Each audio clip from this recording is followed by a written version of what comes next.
Hi everyone, welcome to another one of my LinkedIn Live events. And today's topic is going to be on money and the mother wound, how to heal receiving blocks. And before I start, I will just quickly check if my internet is fine and excuse my language a little bit today because I am a bit sick, so I might sound a bit stuffy, but we'll have to make that work because I don't know when this is going to go away. Okay, I think I'm live. And if you're probably attending this live event for the very first time, or you're probably watching this as a recording on YouTube, if at all you get any questions after this live has ended, or in the middle of it, or you may come across questions later on, do not hesitate to reach out to me to ask your questions. Usually, the topics that I deal with and the topics that I talk about, they involve you diving deep into your internal world, right? Which means that they require space, they require your time. So your insights and your learnings may not instantly come to you while I'm talking to you or while you're watching this video. They may come doing very mundane things in your life. So do indulge in those thoughts. And whenever you feel like I would like more explanation on this, or I did not like understand this very well, or I want to share something, my DMs are always open. And you are also very welcome to join my free community called the Safe Space, wherein I share my learnings, I share audio coachings, I share offers inside my coaching, offers that are going on inside my business, and anything and everything that I want to share with people that I do not really share on LinkedIn as well. I share it there, so you can also join us there. But the point is to not hold anything back, right? No matter whatever it's coming up, because that is how you're going to develop a deeper relationship with yourself, which is, the root cause of anything and everything, right? Both your blocks and your abundance. Now, why are we talking about your relationship with your mother, the mother wound, as well, and your money at the same time? For that, we're going to have to start at the basics, right? What exactly does a mother wound really mean? Now, if you've attended my free bootcamp on healing childhood trauma, again, it is available for free. You can go and look at the. Just give me 1 second.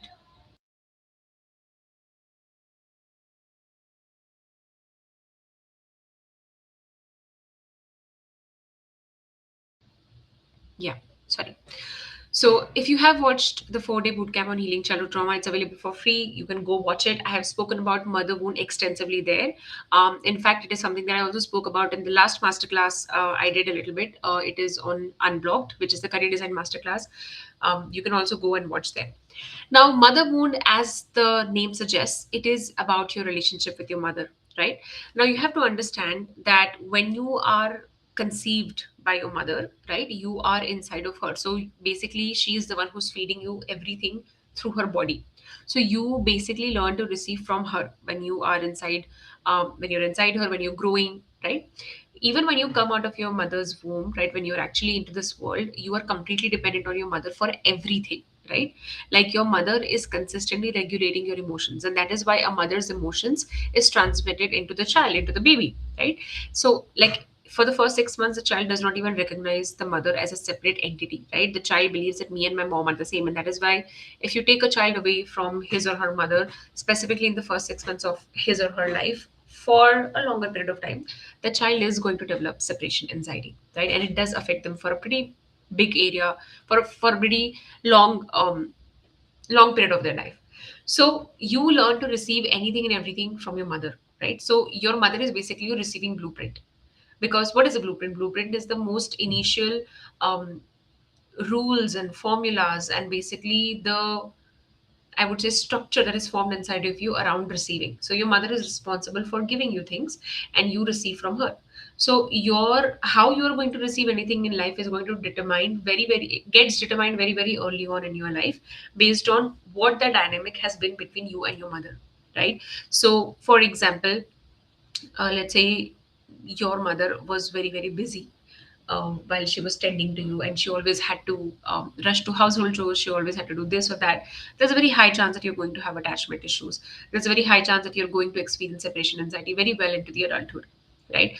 So you learn to receive from your mother, and when something happens that disrupts that receiving, it leads to a motherhood. Because when a child is not able to fully receive from his or her mother, it forms trauma there, right? Trauma is nothing but you as a child feeling unsafe. That is childhood trauma. And that non-safety is not resolved and it stays there. So it develops into, a trauma wound. So a mother wound is when the receiving was not easy between you and your mother, right? Which means that your mother could not be there for your needs for multiple reasons, right? The obvious ones are logistical and physical reasons. Maybe your mom was sick, maybe you were sick, so you had to stay in the hospital. Maybe your mom was always busy because she had a lot of household chores, she did not have any help. Maybe your mom got sick. Those are physical reasons. Maybe there were logistical reasons. Maybe you had to stay with your grandparents. Maybe your mother had to rush somewhere else. Third is the psychological and emotional state of your own mother, which made her unavailable to your needs, right? Maybe your mother went through postpartum depression. Maybe your mother was going through a lot of grief herself. Maybe she felt trapped in her marriage. Maybe she was in a relationship with your father, which was not very healthy. Maybe she was battling with her own identity, her own dreams that now feel impossible now that she has a child. So that makes her unavailable to you, specifically emotionally, right? Because your mother is not just there to regulate your food and water. Like, she's not just there to feed you. Her behavior towards you and her emotional state also determines what your emotional state's blueprint is going to be. So how she was available and how she was not available kind of determines your receiving blueprint, right? So when for whatever reason your mother could not be there consistently and unconditionally, it does affect your receiving blueprint, and it does affect whether it kind of determines whether you have a mother wound or not, right? I said that her love and presence should be consistent and unconditional. And both these terms are very, very important. A lot of people think that, my mom loves me unconditionally. And that is only half the equation. That is only half the formula.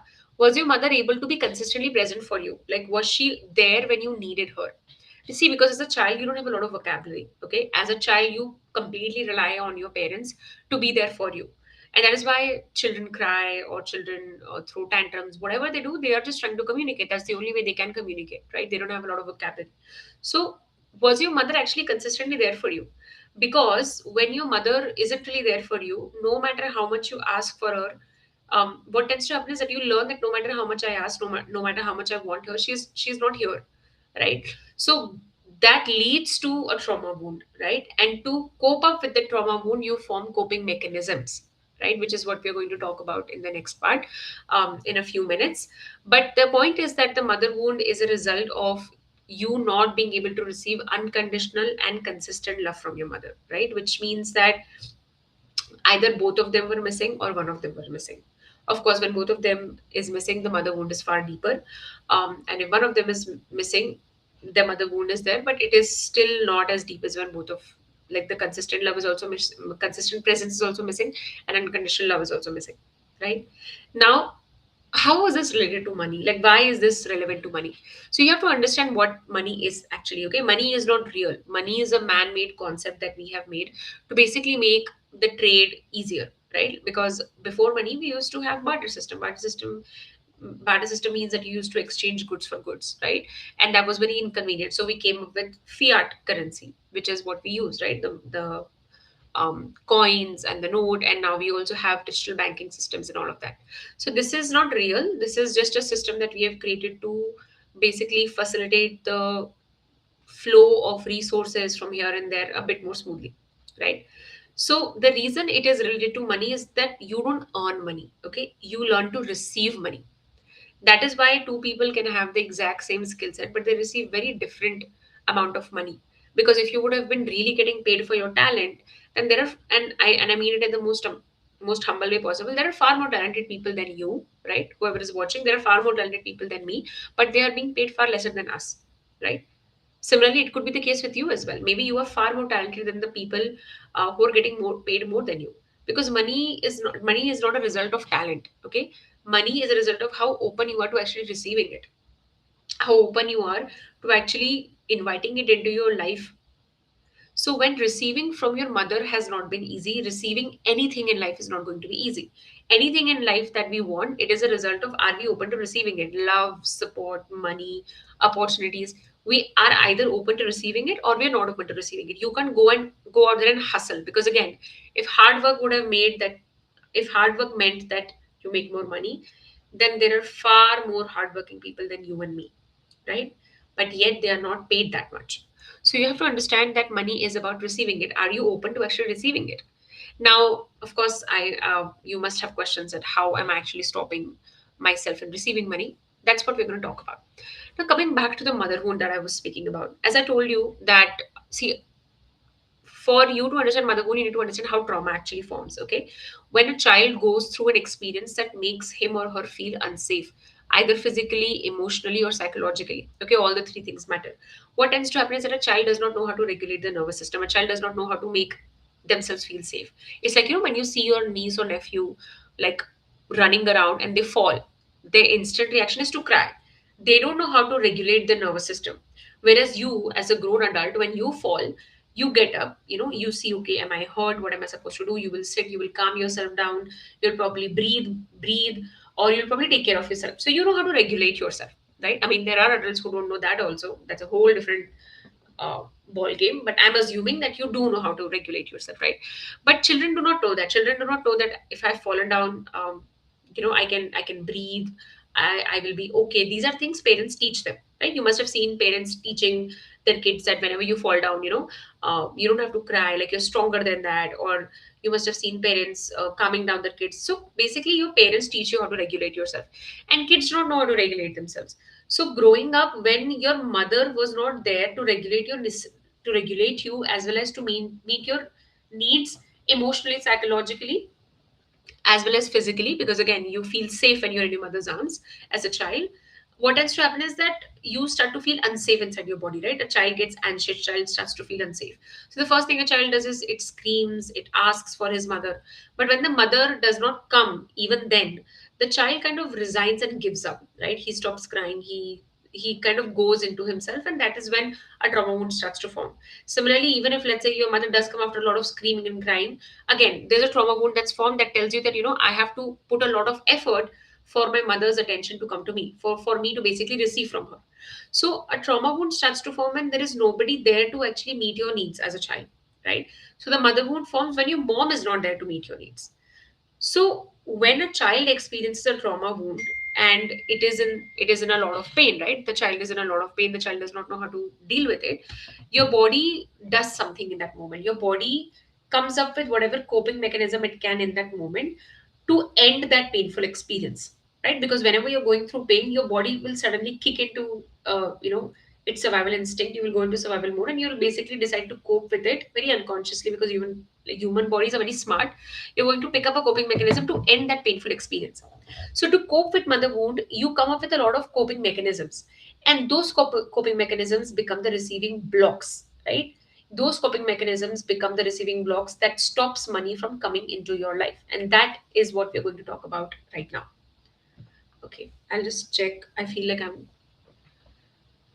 stuck, or my internet is stuck.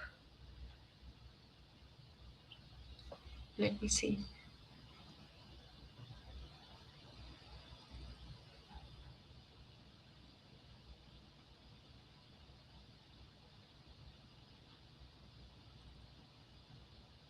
Okay, I think we're fine. So when you kind of understand that my mother could is not going to be there for me, and again, this doesn't only happen when you're an infant, right? It happens as long as you like come to an age of at least 14 to 15, right? When you stop relying on your mother, like your relationship with her kind of determines whether you have the mother wound or not, right? So her presence conditionally and consistently plays a very big role in whether you develop a mother wound or not, and hence the receiving block. So when your mother is not really there for you, you opt for three coping mechanisms. Okay, the first coping mechanism is that you work very very hard for her attention. You work very very hard for her presence and love, right? As a child, you may cry a lot, you may throw a lot of tantrums. Like when you see kids throwing a lot of tantrums, it is not that they like it. It is because that's the only way their parents listen to them, right? So a child's behavior is very like it is the a child's behavior is shaped very largely by the presence and the love of their parents, right? And I'm using the word presence also. I don't just mean love. Most parents love their kids, but I'm talking about presence. Just the child feel that you're actually there for them. That's a very important thing. So when you see that mom is like, I have to earn my mom's love and attention, otherwise she's not there. Maybe she's busy all the time, or maybe she only loves and cares for me when I do something or when I achieve something, or that I have to work hard for my mom's attention. Like I have to achieve something, I have to do something very spectacular, or it takes a lot of tries for my mom to actually come to me for whatever reason. Maybe your mom is just busy, maybe your mom is doing something else, maybe your mom is lost with her own grief for whatever reason. So the first coping mechanism is that you learn to work very, very hard for her attention. Like your body understands that without excessive amount of hustle, you are not going to receive. That's what your body understands. And you take the same understanding to money, right? And this is where people who burn out, who are always hustling, who are always struggling, who are always working hard for money are born. This is from this archetype. When you learn that receiving is very difficult for me, that receiving is not going to come easily to me, that receiving is not going to happen just because I want it, it's going to happen when I try very, very hard. Like, for example, growing up, you saw that even if you had to talk about your day to your mother, she was never really there. Or let's say you wanted to tell about yourself, or you wanted to share your feelings with her, she was never present, right? Or like she was always doing something else, her attention was somewhere else, or maybe she was not physically present, or um, maybe she wasn't alive, right? So for whatever reason, when she is not present with you, right, you tend to feel that I have to put in a lot of effort for my mother to listen to me, and you take the same blueprint to money. So you, maybe one of the archetype that you may have, for all those who are listening and watching this, is that you hustle for money a lot, you work very, very hard, like back breaking work, and you end up also attracting situations and opportunities in life that involves that kind of that involves that kind of work. Why? Because you have to understand that your body feels safe receiving only after hustling, because that's the blueprint it has. So even if there are easier paths that exist to make money, there are easier ways that you can invite money, you don't choose that because you don't actually feel safe with ease, even though you may want it. Like every client that I've ever worked with for whom money has been hard, it is not that they did not want ease. Their body did not feel easy with ease, right? Mentally, you may want that, yeah, I want easy path, but the moment an easy path actually wants to come to you, you reject it, or you ridicule it, or you look down on it, or you don't believe in it. There is a lot of doubt there, right? It is easier for you to believe in hustling than it is for you to believe in ease, because ease did not come naturally, right?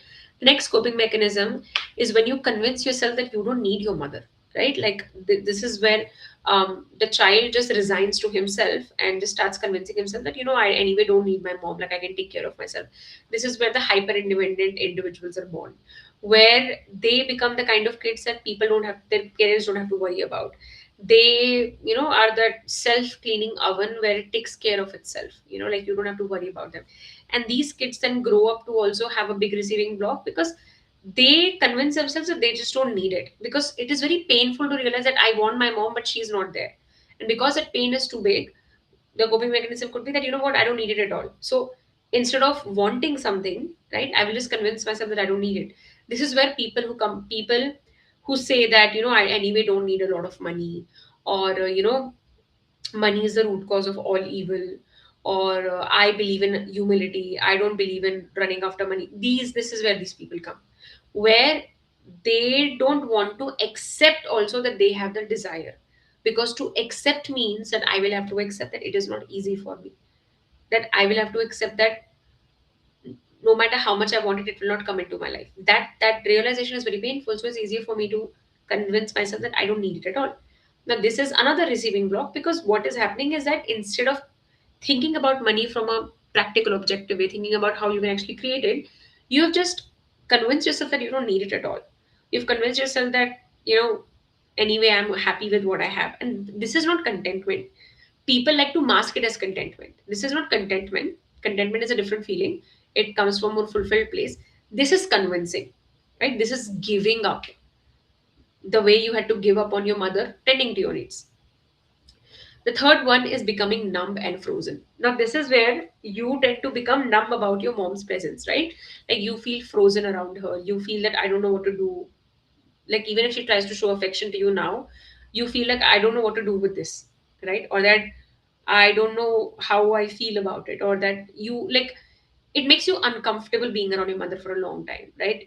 Like maybe physical affection from her does not feel good, or when she tries to also be there for you, you don't fully want to receive her, right? So you also become numb and frozen. That's the same thing that may happen with money also, where money making opportunities are right in front of you, or even when you do make money, you feel very numb and frozen about it. Like you don't know what to do with it, right? Now, how it manifests in your money reality, as I told you, that when your coping mechanism was uh, becoming numb and frozen, you become numb and frozen about money. You don't want, like, there are people, right, who say that I don't even want to look at my bank account. Like, I don't even want to see how much money is there. It makes me anxious. These are the people. Like, they just don't want to look at it. They don't want to look at that money at all.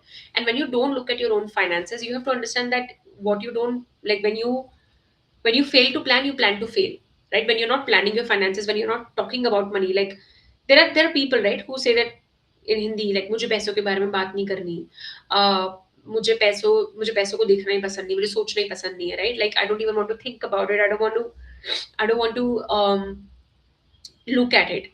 These are people who do not have a good relationship with money, because you have to understand that money is not something magical. Okay, money is something that you consciously create. It comes when you're open to receiving, right? And a big part of open to being receiving is that you actually have the clarity and the confidence to talk about money. Like, how much do you want it?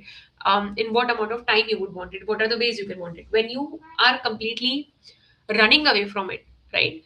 That's a very big receiving block. Because how can money come into your life when you don't even want to look at the money that you want, when you don't even want to talk about it?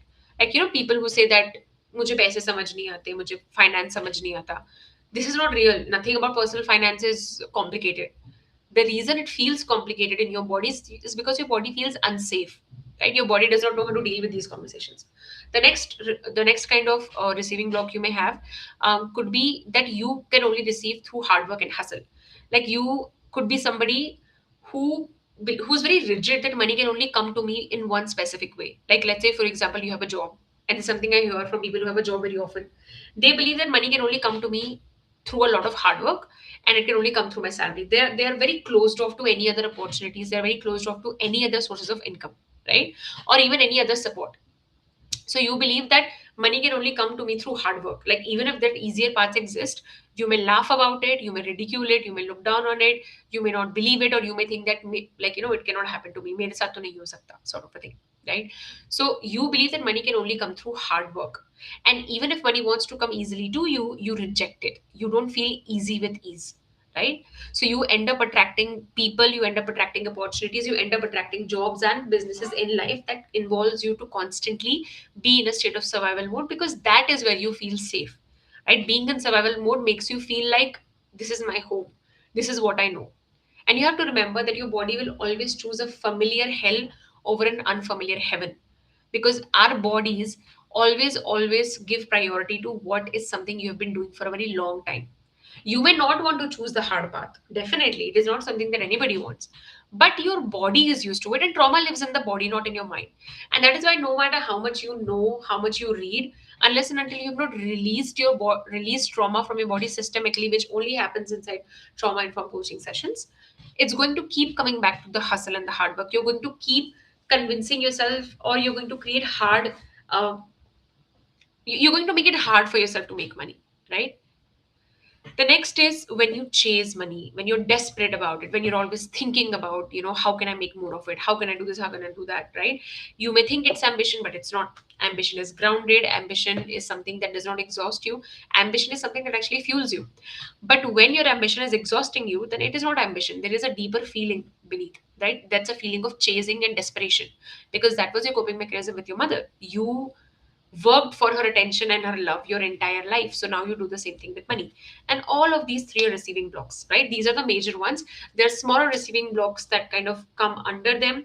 For example, you could be somebody who does not receive support at all, right? Like even if somebody wants to help you out with money, let's say you want to invest somewhere, okay, you want to invest in yourself, let's say you want to invest in your inner work, and for whatever reason that you may not have money right now, if even if there are people in your life who would love to help you, you don't ask them, right? And you hide behind that, no, I have self respect, or I can't ask them, I will feel burdened. So your relationship with debt is also a very good indicator of what your relationship with money is. Because what is debt? Somebody, you are getting support, that is debt. Or let's say somebody offers you money, somebody loans you money, what is that? Money is coming into your life, right? You can do whatever you want with it. But when you become judgmental about the source of money, right? When you're very rigid, no, money can come through only the job I have or only through the business I have.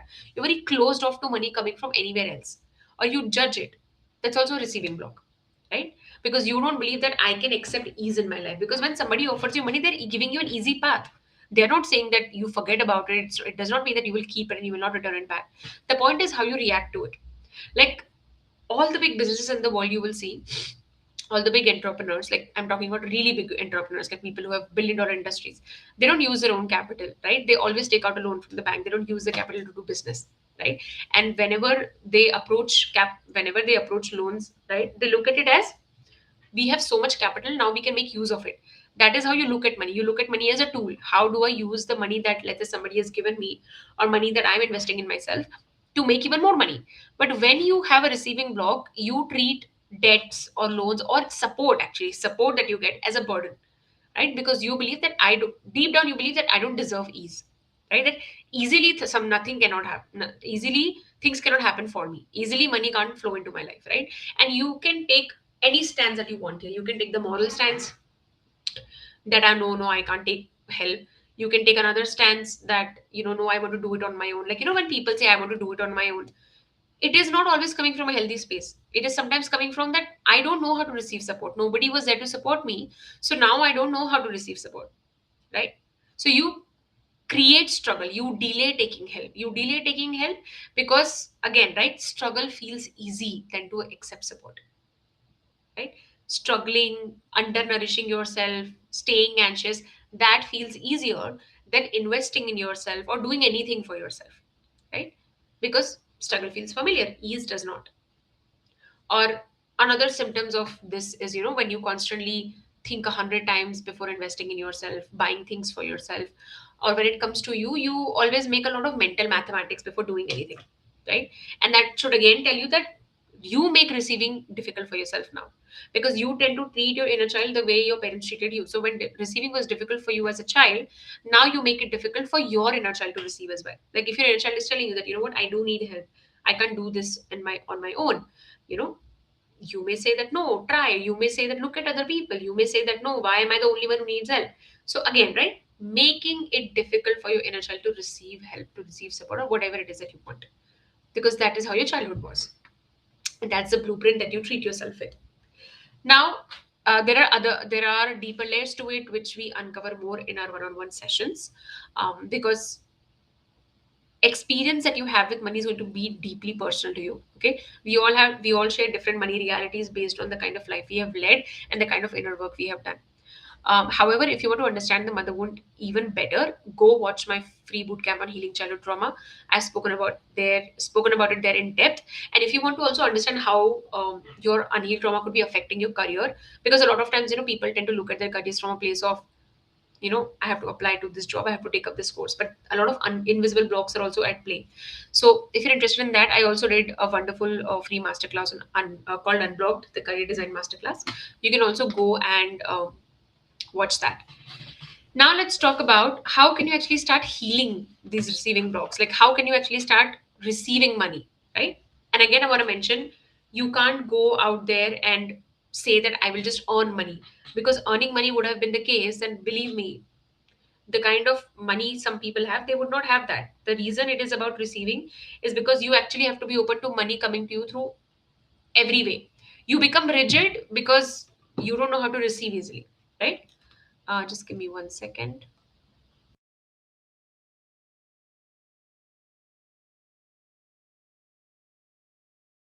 Okay, I'm back. So as I said, that receiving blocks come from unhealed childhood trauma, right? The mother wound.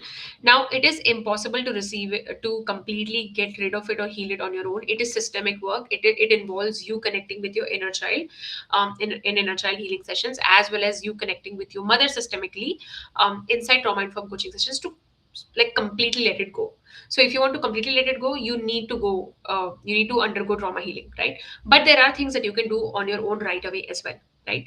The first thing, and the core theme of sort of opening up your receiving blocks, is reparenting yourself. Okay, the greatest task that you will ever take on as an adult is going to be reparenting yourself. Okay, reparenting your inner child. Growing up, the parents that you had were not always equipped to meet your needs, specifically emotionally and psychologically, and that led to a certain blueprint. But now that you are an adult, you have multiple versions of you living inside of you. You know, when you feel excitement about a certain ice cream flavor, or nostalgic about certain color, or there are voices inside of you. Those are not voices that come randomly. Those are the voices of your inner children, right? Different versions of you that are living inside of you. So you need to learn how to reparent your inner child, so that that inner child's perception can change about how things are in his life, right? Because now all the restrictions and constraint that you feel in your body, right, that stops you from getting what you want. Or like, a lot of people tell me that, Rianshi, I know all of the things mentally, but it's still not happening. And that is when I tell them that there is a big gap between your inner child and you. You can read as many books as you want, you can consume as much information as you want. It will only translate into true transformation, or it will only translate into real change when your inner child feels safe with it. And that will only happen through releasing trauma. Now, a few things that you can do at home to kind of make it an easier path for you. The first thing is, start thinking about your needs from a place of needs and not mathematics. A common thing with people who have receiving blogs is that whenever it comes to doing something for themselves, right? Let's say buying something for themselves, investing in their inner work, doing something for themselves, they tend to do a lot of mental mathematics. Is this worth it? Do I really need it? Is this? Is this that? When you do that, what you're essentially doing is that you are again sort of making it difficult for you to receive anything. So something that I would like you to do is that every week I want you to um, choose 2 to 3 things for yourself, that if you feel the need that I wanted, you just go get it, no questions asked. I want you to start developing a no questions asked approach towards your inner child, which means that whatever desire you have, you do it. If it is about cooking your favorite food, if it is about buying something, if it is about saying something to somebody, if there is a voice inside of you that wants something, don't bargain with it, don't make a deal, don't strike a deal, don't choose the cheaper option, choose what you actually want. This is when you start telling your inner child through actions, right? Through actions, that you are important for me, that your needs are important for me, that it does not matter what your needs are, I am there to meet them, right? That's the first sign of trust. Second is asking for help. I want you to start asking for help as much as you can, right? I don't care if it is something you can do on your own. I want you to start asking for help. This is for you to teach your inner child that he or she does not have to do everything alone, right? And being independent does not mean that you don't get help or that you don't ask for help. Being independent means that you have the capability, but why do you have to do everything alone at all? So I want you to start asking for help as much as you can. Next is, I want you to let other people do things for you, right? At work, in personal life, there are some roles that you probably would have taken on. And if you're watching this, I want you to really think about it. There are probably roles that you've taken on for other people. Like, you make other people's lives easy, but you're probably not doing that for yourself. So I want you to let go of those roles and start asking people to show up for you. Let other people help you. Let other people show up for you. Like, if you are married, let your partner show up for you.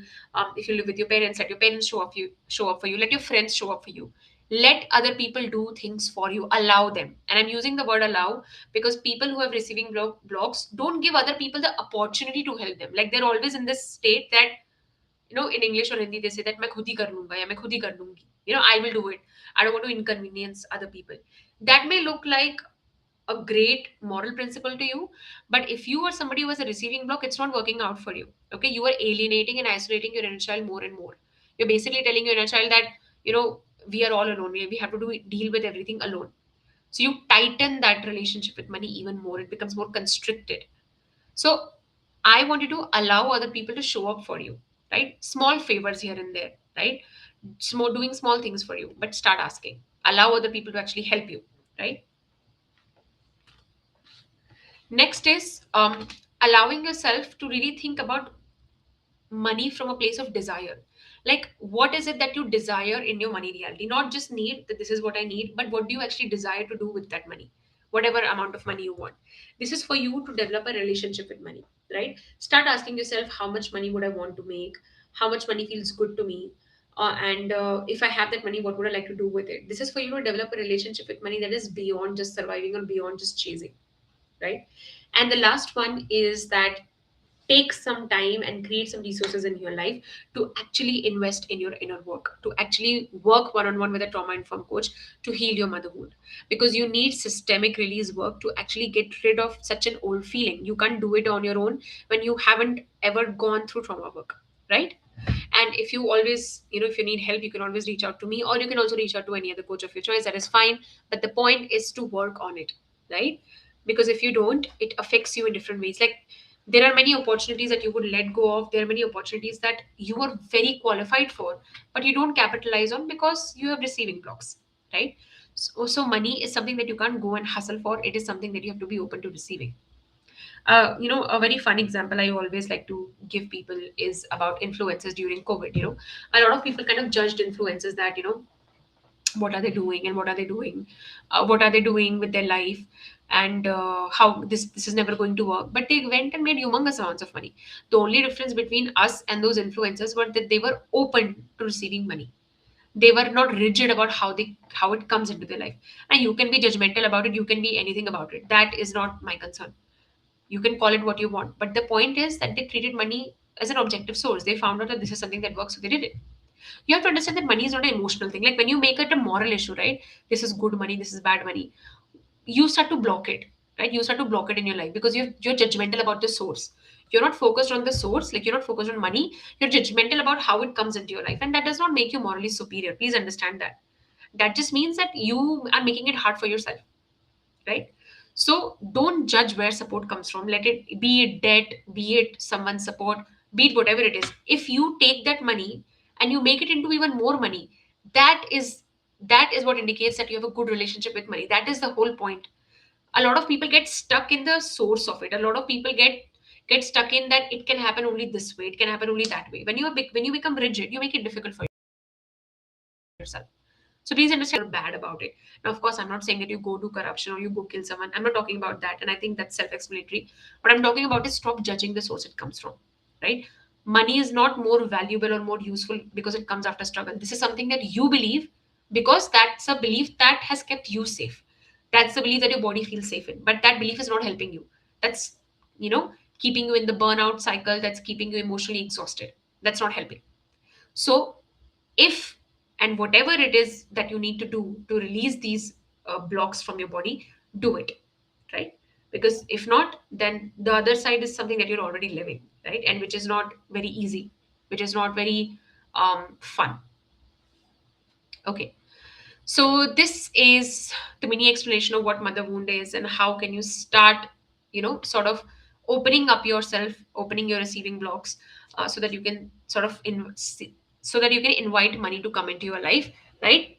Receiving support, asking for help, doing a no questions asked purchase from for yourself. Like, if you believe that this is good for you, like, and this is where, a good question I often tend to give my clients is that I want you to ask yourself that, is this something that, whatever investment that you're making in yourself, whatever you're buying for yourself, when you go into the future, 5 years down the line, would you look back and be happy that you made this purchase? Ask yourself that, right? Parent yourself that.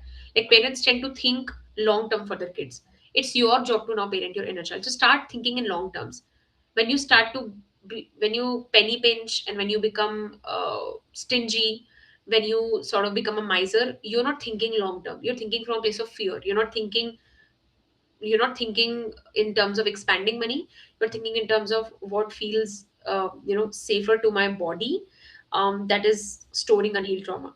So start asking yourself, and you will often find that a lot of the choices that you should be making for your better future, you are not, because you're thinking from a place of fear. And you need to start making those good choices, right? Okay, I will see if we have any questions. If not, then we are going to bid goodbye for today.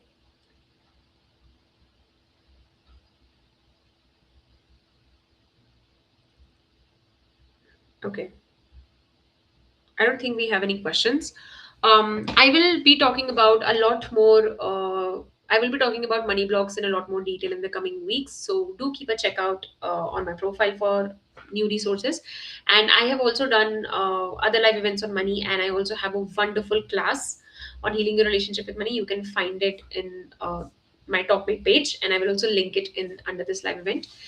And if you have a very specific question or a very specific struggle around money, you can always discuss it with me one on one by booking a coaching session, or you can also ask me in my DMs, and I would help you as much as I can, as the capacity of messaging allows.